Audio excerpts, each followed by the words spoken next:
সংস্কারের নামে অন্তর্বর্তী সরকারের জারি করা অধ্যাদেশগুলো লক্ষ্যভ্রষ্ট, আমলাতন্ত্রের কাছে আত্মসমর্পণ বলছে টিআইবি।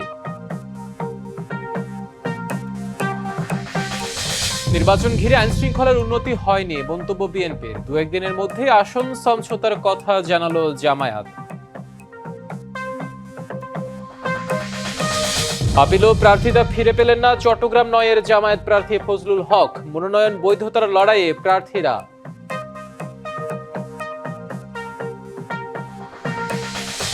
মানবতা বিরোধী অপরাধ মামলায় সালমান আনিসুলের বিচার শুরু। ৩০ জনকে হত্যা সহ বিভিন্ন অভিযোগ তাদের বিরুদ্ধে।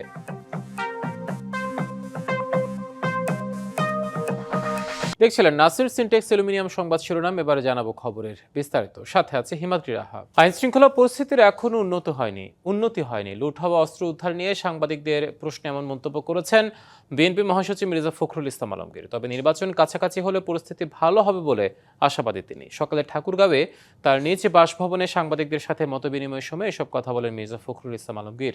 নির্বাচনের সময় প্রার্থীদের নিরাপত্তা দিতে সরকার সচেষ্ট হবে বলেও আশাবাদ ব্যক্ত করেন মির্জা ফখরুল। তিনি বলেন, দেশের যা কিছু ভালো তার সবই করেছে বিএনপি। দেশের সব উন্নয়নেই বিএনপির হাত ধরে হয়েছে, তাই আগামীতেও জনগণ বিএনপির উপর ভরসা রাখবে বলে প্রত্যাশা তার। আমরা এটাতে খুব উদ্বিগ্ন, কনসার্ন। বিশেষ আমরা মনে করি এটা সরকারের একটা ব্যর্থতাই বলবো যে তারা অস্ত্র উদ্ধার করতে পারেনি এবং এখন পর্যন্ত আইন শৃঙ্খলা পরিস্থিতি সেই রকম একটা উন্নত হয়েছে বলে আমার কাছে মনে হয় না। তবে আমি আশাবাদী, আমি মনে করি যে নির্বাচন চলাকালীন সবাই সেটা ইমপ্রুভ করবে আরো এবং একটা ভালো অবস্থায় আসবে। দু একদিনের মধ্যে 11 দলীয় জোটের আসন সমঝোতা দৃশ্যমান হবে বলে জানিয়েছেন জামায়াত আমির ডাক্তার শফিকুর রহমান। দুপুরে রাজধানীর বসুন্ধরায় তার ব্যক্তিগত কার্যালয়ে ইউরোপীয় ইউনিয়নের নির্বাচন পর্যবেক্ষকদের প্রতিনিধি দলের সঙ্গে বৈঠকের পর ব্রিফিংয়ে কথা জানান তিনি। এই সময় প্রশাসন ও গণমাধ্যমকে নিরপেক্ষ ভূমিকায় থাকার আহ্বান জানিয়ে শফিকুর রহমান বলেন, নির্বাচন সুষ্ঠু না হলে আকাঙ্ক্ষা পূরণ হবে না জনগণের। নির্বাচন সামনে রেখে জামায়াতে আমিরের সঙ্গে বৈঠক করেছেন ইউরোপীয় ইউনিয়নের নির্বাচন পর্যবেক্ষক মিশনের প্রধান পর্যবেক্ষক ইভারস আইজাবস। জামায়াতে আমিরের ব্যক্তিগত কার্যালয়ে অনুষ্ঠিত বৈঠকে জাতীয় নির্বাচন ও সমসাময়িক বিষয় নিয়ে আলোচনা হয়। আপনি ভোট দিবেন বৈঠক শেষে সাংবাদিকদের মুখোমুখি হন জামায়াত আমির। জানান, শিগগিরই হতে যাচ্ছে জোটের আসন সমঝোতা। তারা জানতে চেয়েছেন আমাদের দল এবং আমাদের যাদের সাথে সমঝোতা হয়েছে ইলেকশনের জন্য আমাদের প্রস্তুতি কেমন, আমাদের এই সমঝোতা সম্পন্ন হয়েছে কিনা, না হলে কখন হবে।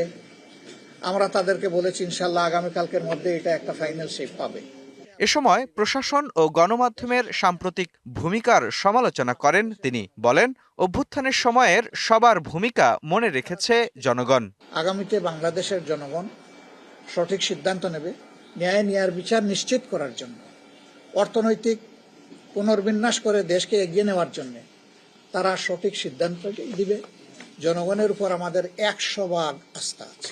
বিভিন্ন জায়গায় দলটির নারী কর্মীদের হেনস্থা করা হচ্ছে উল্লেখ করে জামায়াত আমির লেভেল প্লেইং ফিল্ড নিশ্চিতের দাবি জানান। এটাকে যে কোনো মূল্যে এনশিওর করতে হবে যে ফেয়ার ইলেকশন হবে।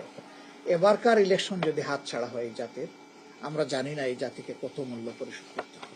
এর আগে সকালে চীনা রাষ্ট্রদূত ইয়াও ওয়েনের নেতৃত্বে একটি প্রতিনিধি দল জামায়াত আমিরের সঙ্গে বৈঠক করেন। মুস্তফা মাহবুব, ডিবিসি নিউজ, ঢাকা। যুক্তরাষ্ট্রের নাগরিকত্ব বাতিলের নথি জটিলতায় চট্টগ্রাম ৯ আসনের জামায়াতের প্রার্থী একেএম ফজলুল হকের আপিল নামঞ্জুর করেছে নির্বাচন কমিশন। সকালে তৃতীয় দিনের শুনানির প্রথমার্ধে এই আদেশ দেয় কমিশন।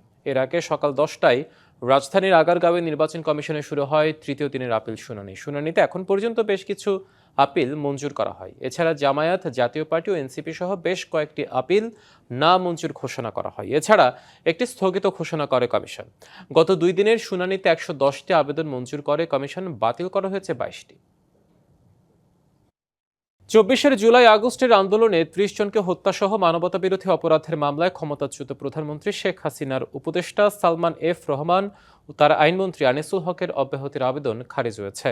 তাদের বিরুদ্ধে অভিযোগ গঠনের আদেশ দিয়েছে আন্তর্জাতিক অপরাধ ট্রাইব্যুনাল 1। এর মাধ্যমে এই দুইজনের বিচার শুরু হলো। বিচারপতি মোহাম্মদ গোলাম মুর্তুজা মজুমদারের নেতৃত্বাধীন 3 সদস্যের আন্তর্জাতিক অপরাধ ট্রাইব্যুনাল 1-এ আদেশ দেওয়া হয়।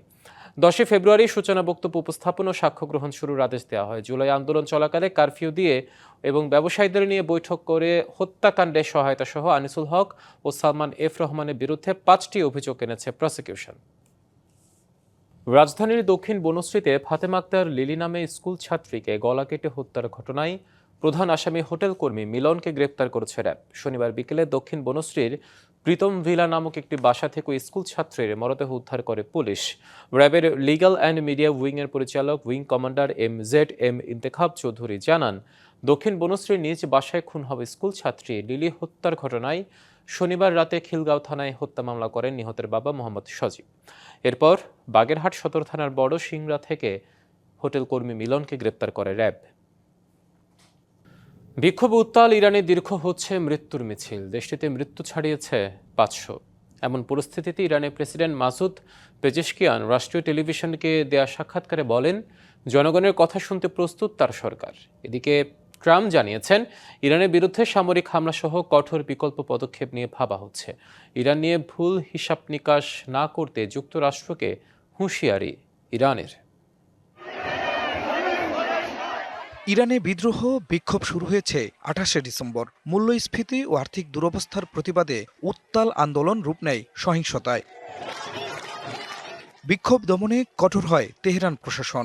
সরকারি বাহিনী ও বিক্ষোভকারীদের সহিংসতায় বাড়তে থাকে নিহতের সংখ্যা। যুক্তরাষ্ট্র ভিত্তিক মানবাধিকার সংগঠন HRANA এর বরাতে বার্তা সংস্থা রয়টার্স জানিয়েছে, নিহতের সংখ্যা 5 শতাধিক। এদিকে দেশে চলমান সংঘাত নিয়ে রাষ্ট্রের টেলিভিশনের সাথে কথা বলেছেন ইরানের প্রেসিডেন্ট মাসুদ পেজেশকিয়ান। সাক্ষাৎকারে তিনি বলেন, জনগণের কথা শুনতে প্রস্তুত তার সরকার। আমরা দেশের বিপর্যস্ত অর্থনীতি ঢেলে সাজাতে চাই। প্রশাসন দেশের অর্থনৈতিক সব সমস্যা সমাধানের বিষয়ে দৃঢ় প্রতিজ্ঞ। একই সঙ্গে সহিংসতাকে উস্কে দেওয়ার জন্য তিনি যুক্তরাষ্ট্র ও ইসরায়েলকে অভিযুক্ত করেন। শত্রুপক্ষ প্রশিক্ষিত সন্ত্রাসীদের দেশে ঢুকিয়েছে। দাঙ্গাবাজরা প্রতিবাদী মানুষ নন। আমরা প্রতিবাদীদের কথা শুনছি এবং তাদের সমস্যা সমাধানে সর্বোচ্চ চেষ্টা করেছি। এদিকে ডোনাল্ড ট্রাম্প আবারও বলেছেন, ইরানের বিরুদ্ধে সামরিক সহ কঠোর পদক্ষেপ নেওয়ার কথা ভাবছে যুক্তরাষ্ট্র। আমরা বিষয়টি অত্যন্ত গুরুত্বের সাথে দেখছি। সামরিক বাহিনীও নজর রাখছে। কঠিন কয়েকটি বিকল্প বিবেচনায় আছে। আমরা একটি সিদ্ধান্ত নেব। অন্যদিকে নিহতদের স্মরণে 3 দিনের রাষ্ট্রীয় শোকও ঘোষণা করেছে ইরান। একই সাথে ইসলামী প্রজাতন্ত্রের প্রতি সমর্থন জানাতে এবং দাঙ্গাকারীদের বিরুদ্ধে ঐক্যবদ্ধ অবস্থান প্রদর্শনে সোমবার দেশ জুড়ে সংহতি মিছিলের ডাক দিয়েছে সরকার। খান মোহাম্মদ মুকুল, ডিবিসি নিউজ ডেস্ক। সংবাদে এই ছিল এখনকার মতো। ডিবিসি নিউজের সংবাদগুলো পড়তে ভিজিট করুন dbcnews.tv আর ভিজিট করুন ডিবিসি নিউজের ফেসবুক পেজ এবং ইউটিউব চ্যানেল। সঙ্গে থাকুন।